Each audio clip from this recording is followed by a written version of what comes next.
Plants are truly remarkable. They have a secret power that helps them make their own food right from something you see and feel every day, the sunlight. Ever wonder how they manage to whip up a meal using nothing but sunshine, air, and some water? Let's unlock this leafy mystery. Our journey begins with a question: how do plants eat?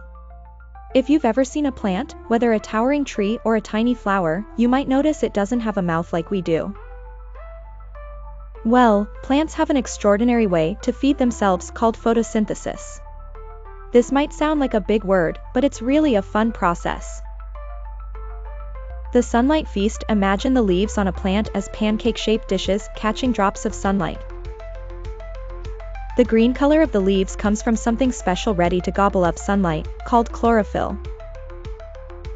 Chlorophyll acts like a talented chef that uses energy from the sunlight to cook up a delicious meal for the plant. The ingredients: sunlight, water, and air. To prepare their food, plants need three main ingredients: sunlight, water, and air. Sunlight, this is the magical ingredient that fuels everything. Water, plants sip it through their roots from the soil, just the way we drink water. Air, plants breathe in a special gas from the air called carbon dioxide through tiny holes in their leaves called stomata. The recipe: making sugar. Step inside your imaginary plant kitchen. Here's how the process works, step by step. 1. Capture light. The leaves, like the best solar panels, capture sunlight. 2. Mix the ingredients. When sunlight hits the chlorophyll, it sparks a magic reaction using water and carbon dioxide. 3. Cook up sugar. The energy from sunlight helps combine water and carbon dioxide into a sugary food called glucose. This sugar is essential as it gives the plant energy to grow, make flowers, fruits, and stay strong. We can think of glucose as a yummy snack that the plant can munch on all the time. Once upon a time, many years ago, around the 8th to 11th centuries, there lived a group of adventurous people known as the Vikings.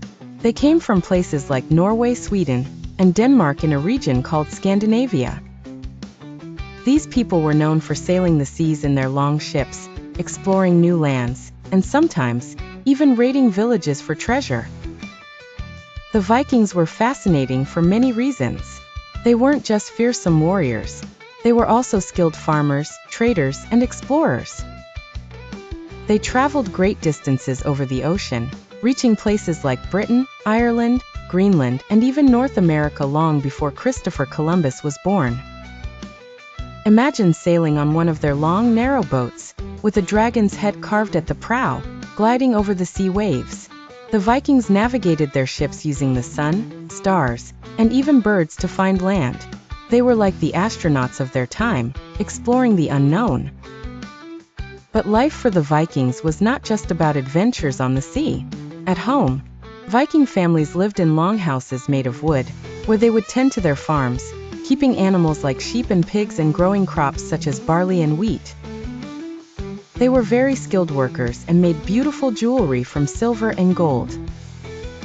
Viking society was made up of different classes. The kings and chieftains were at the top, ruling over villages and overseeing trade. Below them were the farmers, and at the bottom were the thralls, who were workers and sometimes slaves. Do you know the Viking culture was rich with myths and legends? They believed in a world full of gods and goddesses, the most famous being Odin, the wise king of the gods. Thor, his son, was the thunder god who wielded a mighty hammer called Mjolnir. These myths were told around campfires and passed down through generations. Not all Vikings were raiders and warriors. Many became settlers, forming new communities and blending with the local population of the lands they reached. They influenced the languages, culture, and even the genes of the regions they settled in. The Vikings' time, known as the Viking Age, eventually came to an end, but their legacy lives on. We remember them not only as fierce warriors, but as explorers with a sense of adventure and a desire to discover the world beyond their own.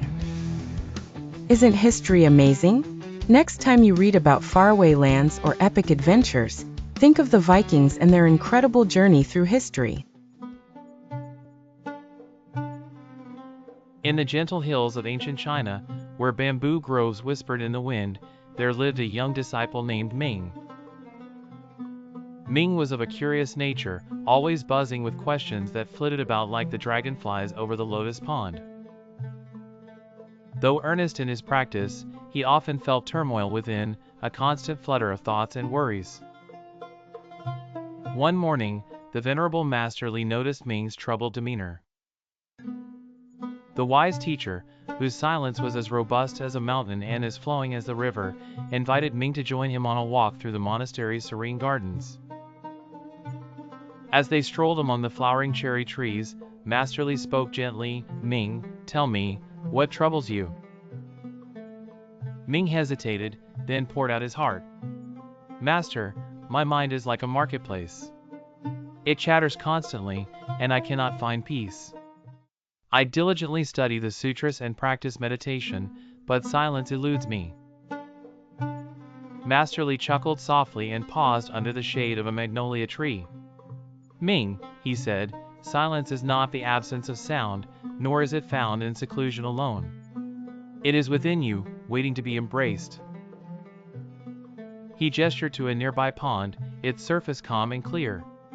"Do you see the pond, Ming?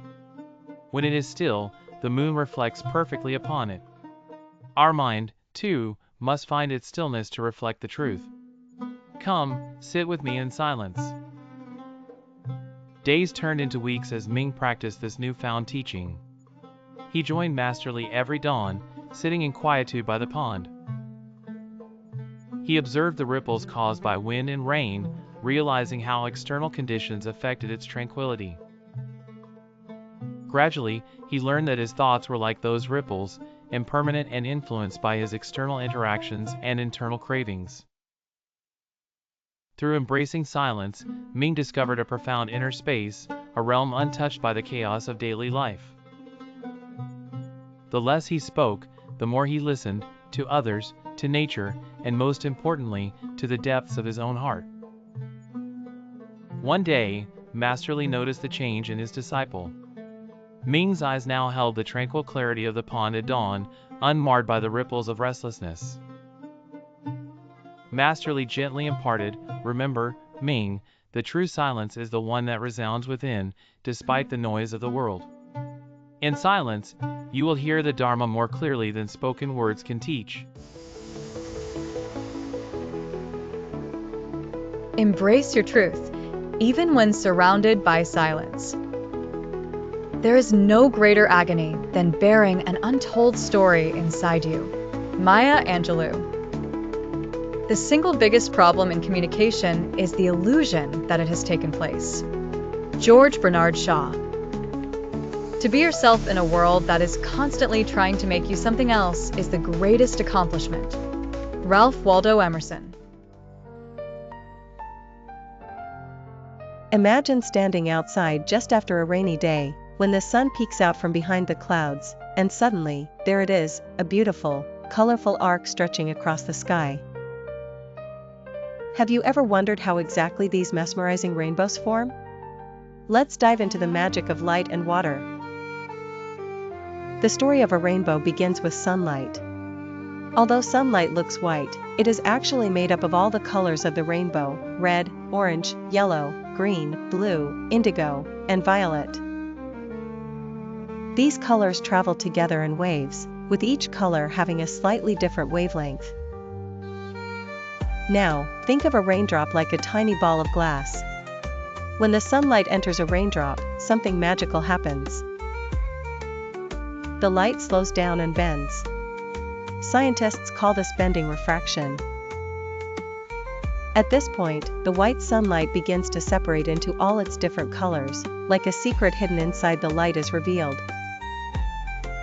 As this light travels inside the raindrop, it reflects off the back of the raindrop, like a bouncy ball hitting a wall and coming back. This reflection is what sends the light back out the front of the raindrop.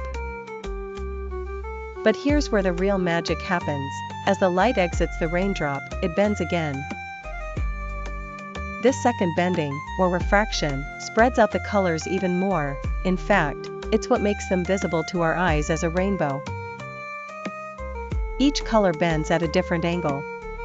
Red, which has the longest wavelength, bends the least, while violet, with the shortest wavelength, bends the most.